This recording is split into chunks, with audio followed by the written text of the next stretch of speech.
નમસ્કાર. Dholka education society સંચાલિત શ્રી શિવ શાહ સ્ત્રી અધ્યાપન મંદિરની અધ્યાપિકા હું શ્રી ગીતાબેન જી મોહન સર્વ તાલીમાર્થી બહેનોને ડીએલએડ અભ્યાસક્રમ કોર્સ 4A ગુજરાતીમાં પ્રાવીણ્ય સજ્જતા પ્રથમ વર્ષ આજના આ તાસમાં હું આપ સર્વ તાલીમાર્થી બહેનોને આવકારું છું. આજના આ વિડીયોના તાસમાં આપણે પ્રકરણ 2 ગુજરાતી ભાષાનો ઇતિહાસ અને સાહિત્ય સ્વરૂપો અંતર્ગત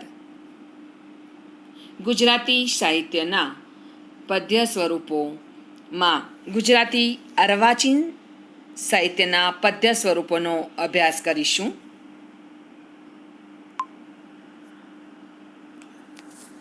અર્વાચીન ગુજરાતી સાહિત્યના પદ્ય સ્વરૂપો પૈકી આજે આપણે સોનેટ, ખંડકાવ્ય, ઉર્મી કાવ્ય, ગઝલ, હાયકુ, મુક્તક જેવા વિવિધ સ્વરૂપોનો અભ્યાસ કરીશું.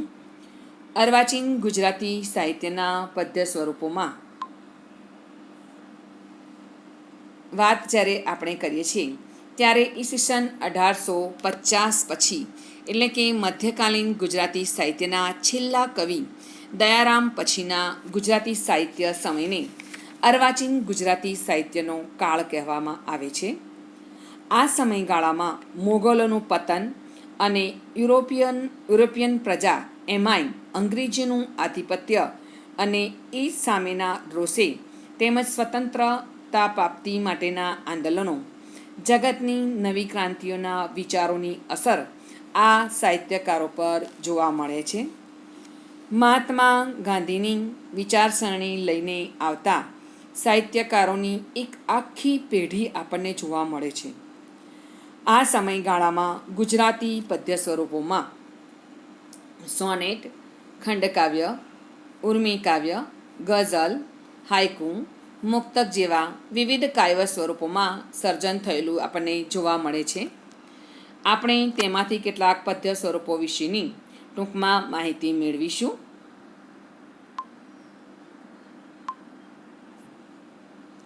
સર્વપ્રથમ આપણે જોઈશું સોનેટ. સોનેટ એ અંગ્રેજી પદ્યનો પ્રકાર છે. વર્તમાન ગુજરાતીમાં આ કાવ્ય પ્રકારમાં સારું એવું ખેડાણ થયેલું જોવા મળે છે. સોનેટ શબ્દ ઇટાલિયન સુનો અવાજના લઘુતાવાચક શબ્દ સોનેટો પરથી આવ્યો છે. ઇટાલીમાં સોનેટ વાદ્ય સાથે ગવાતી એક પ્રકારની ટૂંકી કાવ્ય રચના હતી. ફરી એકવાર, ઇટાલીમાં સોનેટ વાદ્ય સાથે ગવાતી એક પ્રકારની ટૂંકી કાવ્ય રચના હતી. કેટલાકના મતે એનું મૂળ ગ્રીક એપિગ્રામ, જેમાં એક જ વસ્તુ વિચારને કે ઉર્મીને આલેખવાનો ઉદ્દેશ હતો. ટૂંકમાં આપણે સોનેટ એટલે એવું કહી શકીએ કે 14 પંક્તિના અને એક વિચાર ધરાવતા ચિંતન પ્રધાન કાવ્યને સોનેટ કહે છે. ફરી એકવાર, સોનેટ એટલે શું? તો ટૂંકમાં 14 પંક્તિના અને એક વિચાર ધરાવતા ચિંતન પ્રધાન કાવ્યને સોનેટ કહે છે. સોનેટના કેટલીક પ્રખ્યાત કાવ્ય રચનાઓની કાવ્ય પંક્તિઓ આપણે જોઈએ તો: બેસી ખાટે પિયર ઘરમાં જિંદગી જોઈ સારી, રજાઓ દિવાળી તણી પૂરી થઈ ને ઘર મહી. તે સિવાય પ્રિય તુજ લટે ધરુ ધવલ સ્વચ્છ આ મોગરો. આ પ્રખ્યાત કાવ્ય રચનાઓ છે સોનેટની. શ્રી બ.ક. ઠાકુર ભાવ ચમત્કૃતિ સાથે શબ્દ સર્જનની કલાને નવું નોખું રૂપ આપી સોનેટની પ્રાણ પ્રતિષ્ઠા કરી છે. તાલીમાર્થી બહેનો, ગુજરાતી સાહિત્યમાં સોનેટના જો કોઈને પિતા કહેવા હોય તો બ.ક. ઠાકોરને કહી શકીએ છીએ. તેમણે આ સોનેટ પર સારું એવું ખેડાણ કરેલું છે. તેમની પ્રખ્યાત કેટલીક કાવ્ય રચનાઓ એટલે કે સોનેટ એ ખૂબ જ પ્રસિદ્ધ છે. ગુજરાતી સાહિત્યમાં પ્રથમ સોનેટ ભણકારા ઈસવીસન 1887માં બ.ક. ઠાકોરે આપેલું છે. આ સિવાય આપણે સોનેટના કેટલાક પ્રકારો જોઈએ તો સોનેટના કુલ 3 પ્રકારો જોવા મળે છે.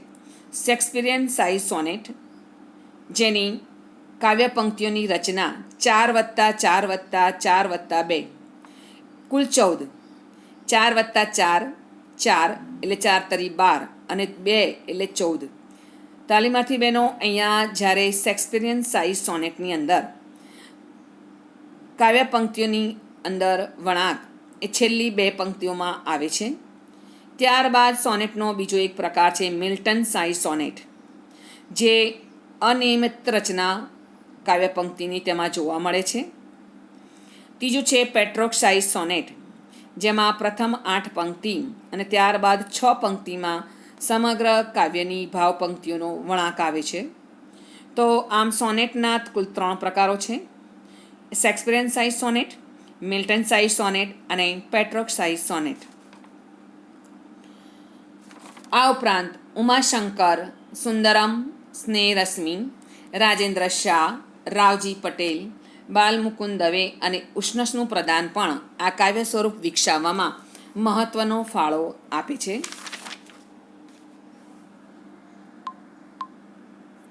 ત્યાર પછી બીજો એક અર્વાચીન ગુજરાતી સાહિત્યનો પ્રકાર જે ખૂબ જ પ્રસિદ્ધિ પામ્યો તે છે ખંડકાવ્ય. ખંડકાવ્ય એટલે કાવ્યનો એક ખંડ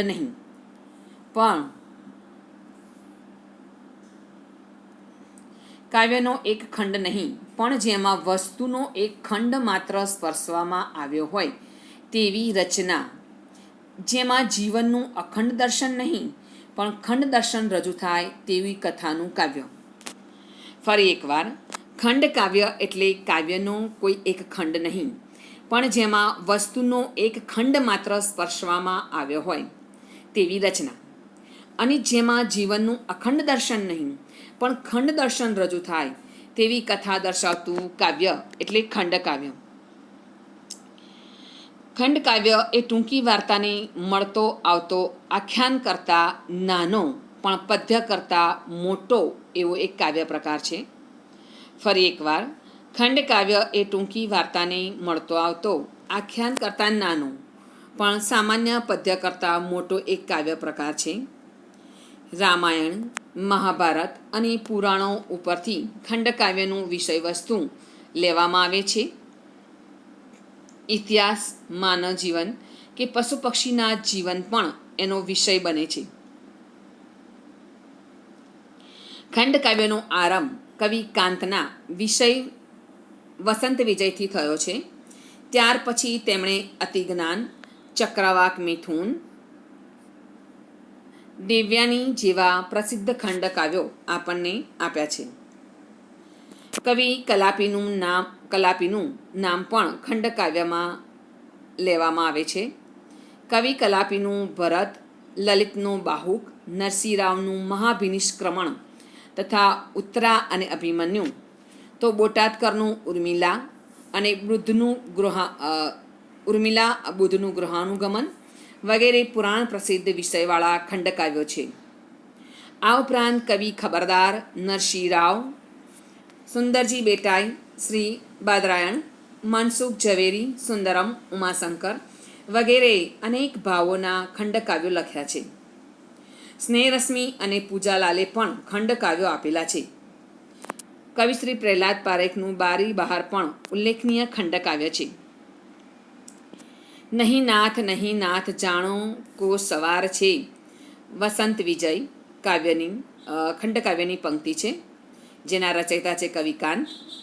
ત્યારબાદ કવિ કલાપીનું ખૂબ જ સુપ્રસિદ્ધિ પામેલું એવું ખંડકાવ્ય, જેની પંક્તિ છે ઉગે છે સુરખી ભરી રવિ મૃદુ હેમંતનો પૂર્વમાં, જે ગ્રામ માતા ખંડકાવ્યમાંથી પંક્તિ લેવામાં આવી છે.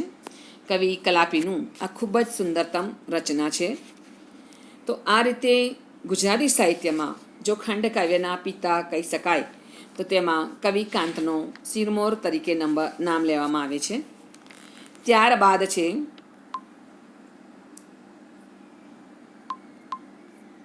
ઉર્મી કાવ્ય. મધ્યકાળમાં પદ, પ્રભાતિયા અને ગરબી જેવા પ્રકારો ઉત્તમ ઉર્મી કાવ્યો જ છે. આધુનિક યુગમાં અંગ્રેજી કેળવણીના સંપર્કના પરિણામે ગુજરાતીમાં ઉર્મી કવિતા તેના સ્વરૂપ, વિષય અને અભિવ્યક્તિ સર્વ રીતે વિવિધતા અને વિપુલતા લઈને આવે છે. છંદોબદ્ધ કવિતા, સોનેટ, ગઝલ, ખંડકાવ્ય ઇત્યાદિ સ્વરૂપમાં ઉર્મી કાવ્યના દર્શન થાય છે. ઉર્મી કાવ્ય એ પદ્ય સ્વરૂપોમાં એક અર્વાચીન પ્રકાર છે. અંગ્રેજીમાં લિરિક એ ગુજરાતીમાં ઉર્મી કાવ્ય તરીકે ઓળખાય છે. મૂળ ગ્રીક શબ્દ લિરિક એટલે કે લાયર નામના પક્ષીના પીંછાના આકારની વીણા સાથે ગવાતા ગીત. આ શબ્દ પ્રયોજાતો અને એ પછી તે ઉર્મી ગીત માટે રૂઢ બનેલો શબ્દ છે.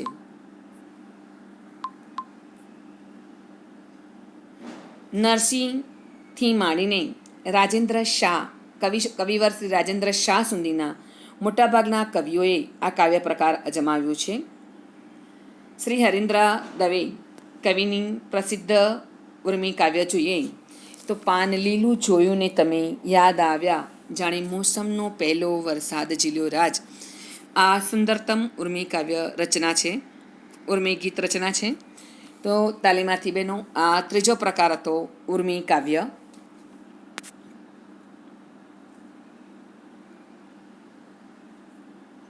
ત્યાર પછી ચોથો પ્રસિદ્ધ એવો અર્વાચીન ગુજરાતી સાહિત્યનો પ્રકાર છે ગઝલ.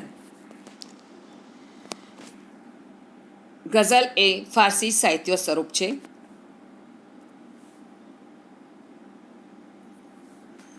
મૂળ ફારસી સાહિત્યમાંથી ઉતરી આવેલો એ સાહિત્ય પ્રકાર છે.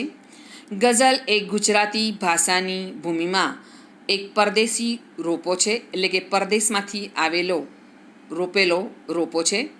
પણ આ પરદેશી સાહિત્ય રોપાને ગુજરાતી ભૂમિ બહુ જ પસંદ પડી હોવાથી તે ખૂબ જ ફૂલ્યો ફાલ્યો છે.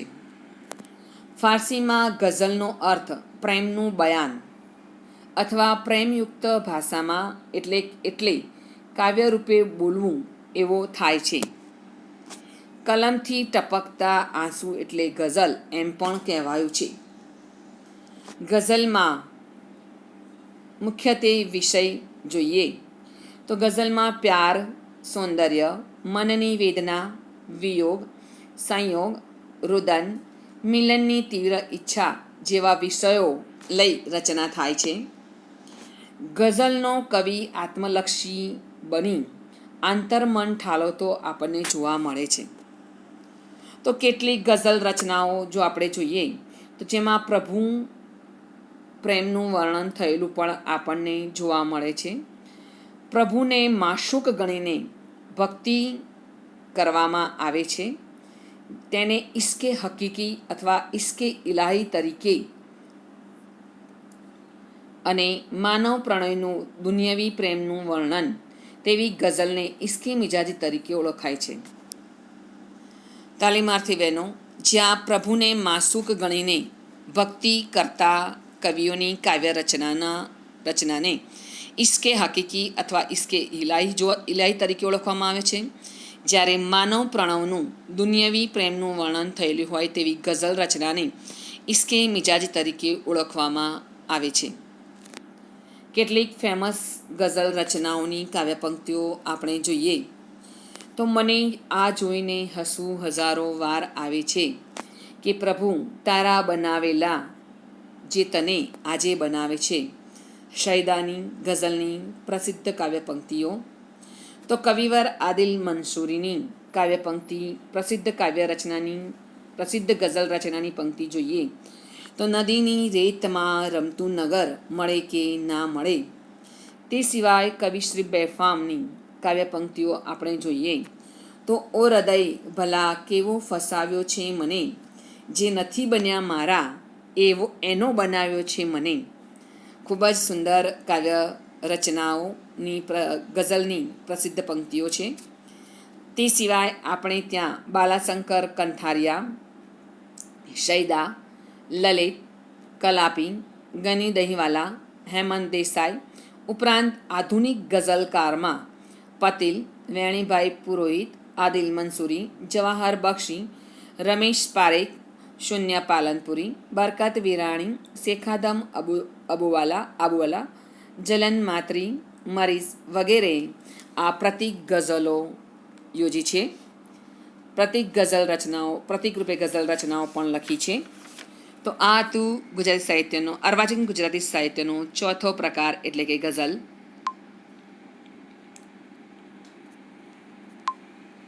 ત્યાર પછી પાંચમો સાહિત્ય પ્રકાર છે અર્વાચીન સાહિત્યનો હાઇકુ. હાઇકુ એ મૂળ જાપાની સાહિત્ય સ્વરૂપ છે, એટલે કે જાપાની સાહિત્યમાંથી ઉતરી આવેલો સાહિત્ય પ્રકાર છે. આપણે ત્યાં ગુજરાતી હાઇકુમાં શ્રી ઝીણાભાઈ રતનજી દેસાઈ, મૂળ સ્નેહરશ્મિ જેવા કવિઓથી આ પ્રકાર પુરસ્કૃત થયો છે.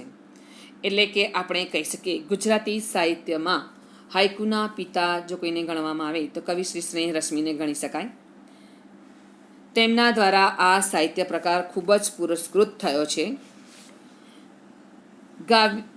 હાઇકુ સાહિત્ય પ્રકારની રચના કોષ્ટકને આપણે જોઈએ તો તમે અહીંયા જોઈ શકો છો કે 5, 7 અને 5 એટલે કે 5 + 7 + 5 આ મુખ્ય કાવ્ય રચના જોવા મળે છે, જેમાં પ્રથમ પંક્તિમાં 5 અક્ષરો, બીજી પંક્તિમાં 7 અક્ષરો અને ત્રીજી પંક્તિમાં 5 અક્ષરો જોવા મળે છે.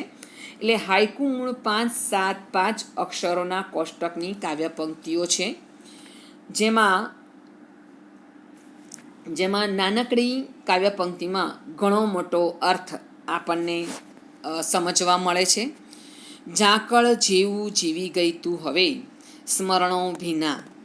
પ્રસ્તુત હાઇકુ માત્ર 3 પંક્તિનું, માત્ર 5, 7, 5 અક્ષરોનું, પરંતુ અર્થ તેનો ગર્ભિતાર્થ ખૂબ જ મોટો જોવા મળે છે. પ્રસ્તુત હાઇકુની અંદર મનુષ્ય જીવન એ ખૂબ જ ટૂંકું જીવે છે, પરંતુ તેના સ્મરણો એ વર્ષો સુધી યાદ રાખી શકીએ છીએ તેવો અર્થ અહીંયા જોવા મળે છે. બીજા હાઇકુમાં વાંચીએ તો આપણે નવા ફૂલોએ ગયા ઢંકાઈ કાંટા જૂની વાડના. સ્નેહરશ્મિએ આ સાહિત્ય સ્વરૂપ માટે સોનેરી સૂરજ રૂપેરી ચાંદ હાઇકુ સંગ્રહ ગુજરાતી સાહિત્યને આપ્યો છે. અન્ય ગુજરાતી કવિઓએ પણ આ કાવ્ય સ્વરૂપને ખેડ્યો છે. તો તાલીમાર્થી બહેનો, અહીંયા આપણે એક પછી એક એવા 5 અર્વાચીન ગુજરાતી સાહિત્યના પ્રકારો જોયા. ફરી એક વખત આપણે જોઈ જઈએ.